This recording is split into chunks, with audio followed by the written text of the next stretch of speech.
True Step Afro House has been in existence since the days of Heavy K and Shimza, with Black Coffee providing heavy rotation on the genre through his sets worldwide, thus having a significant potential for global expansion.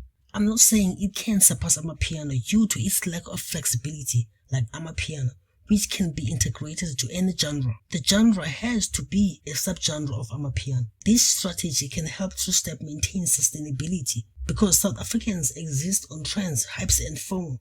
Once the genre starts saturating the market and every song sounding the same, the listeners will lose interest and anticipate a new genre.